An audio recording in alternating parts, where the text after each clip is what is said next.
Salut et bienvenue sur Guitare Pratique. Cette vidéo est la seconde d'une longue série consacrée à la dextérité pour les guitaristes fingerstyle, ou plus précisément au travail de la main droite pour les droitiers et de la main gauche pour les gauchers. Dans cette série, on va voir comment exercer efficacement la main côté rosace ou côté caisse pour gagner en dextérité et surtout être capable d'avoir un jeu de guitare plein de nuances. Si vous n'avez pas encore vu la première vidéo de la série, je vous recommande vivement d'aller y jeter un œil, avant d'aller plus loin. J'y explique de nombreux concepts essentiels. Je vous mets le lien dans la description et dans les commentaires. Pensez à vous abonner à la chaîne et à cliquer sur le pouce bleu si mon travail vous permet de progresser et d'apprendre de nouvelles choses à la guitare. Bon, si vous ne le faites pas, je ne vais pas vous en vouloir. Mais vous allez peut-être manquer quelque chose qui risque fort de vous faire avancer. Et ça, ce serait dommage. Alors, pour ce deuxième exercice, on va conserver la même base que pour le premier, à savoir que l'on va pincer en même temps avec le pouce et l'index. Le pouce garde le même cycle sur les 3 cordes graves et l'index reste sur la corde de sol. C'est la position la plus classique et la plus courante pour la main droite. Par contre, on va faire un petit changement pour le majeur et l'annulaire. Nous allons les inverser en jouant d'abord l'annulaire sur la corde de mi aigu, puis le majeur sur la corde de si. Nous aurons donc avoir une pattern qui fait pouce index, puis annulaire, majeur, annulaire. Si vous travaillez cet exercice à la suite du premier, il est fort probable que vos doigts tricotent un peu. Mais c'est parfait, car cela va vous obliger à vous concentrer davantage. Allez, on commence avec la version la plus simple pour bien se familiariser avec les mouvements en ne jouant qu'avec les cordes à vide. La main côté manche ne fait rien.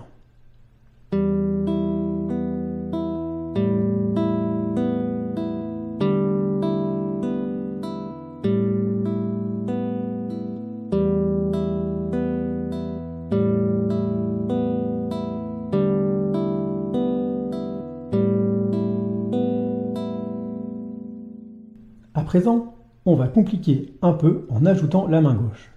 Nous allons jouer sur la corde de sol, mais uniquement sur les 4 premières cases. Aller puis retour. Attention à bien conserver un doigt par case à la main gauche.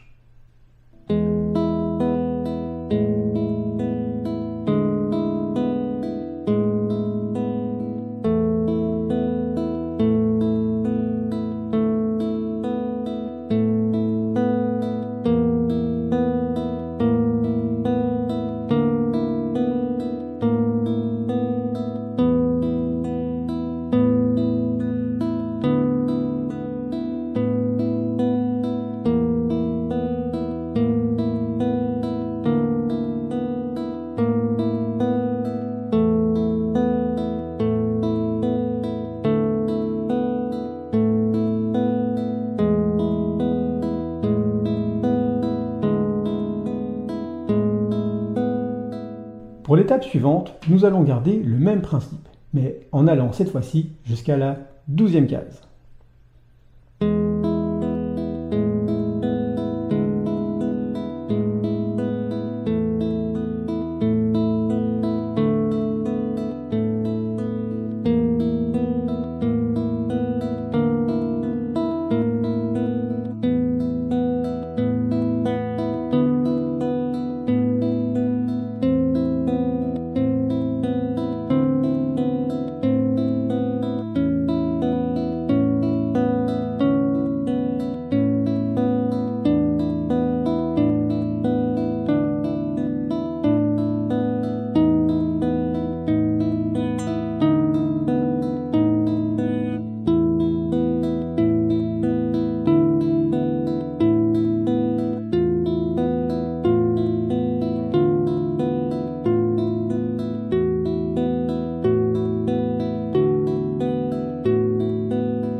Et si tout est bon, alors on va compliquer un peu plus. Cette fois-ci, nous allons placer à la main gauche un accord demi-diminué. Et après chaque cycle de la pattern main droite, on décale l'accord d'une case et on glisse progressivement jusqu'à la 12e case.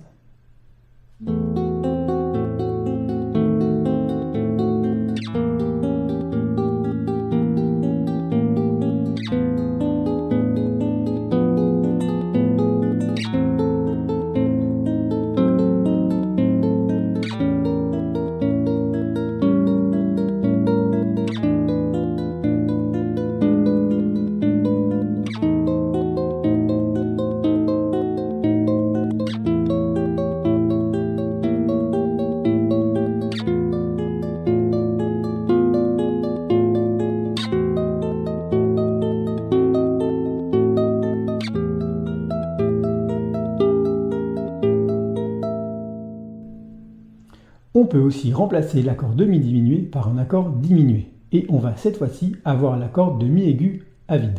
Jouer avec un accord diminué et l'accord de mi aigu à vide peut être un peu déroutant pour l'oreille, au moins au début. Car lorsque vous allez vous rapprocher de la 12e case, les cordes de sol et de si produiront des sons plus aigus que l'accord de mi à vide.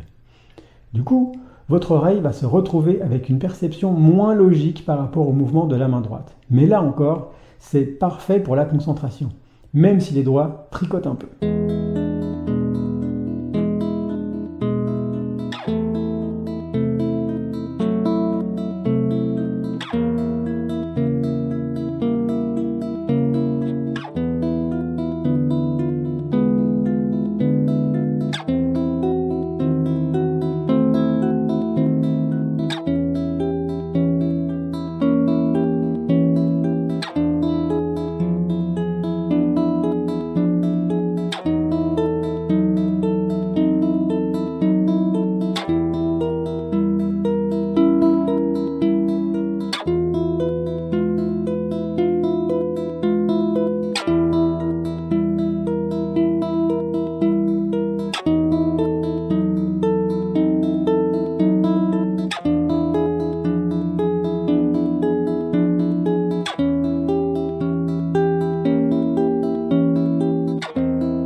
Voilà, c'est fini pour aujourd'hui.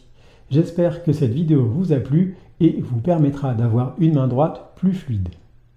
N'hésitez pas à vous abonner à la chaîne, faire un like, à laisser un commentaire et à partager la vidéo. Je vous dis à très vite sur Guitare Pratique.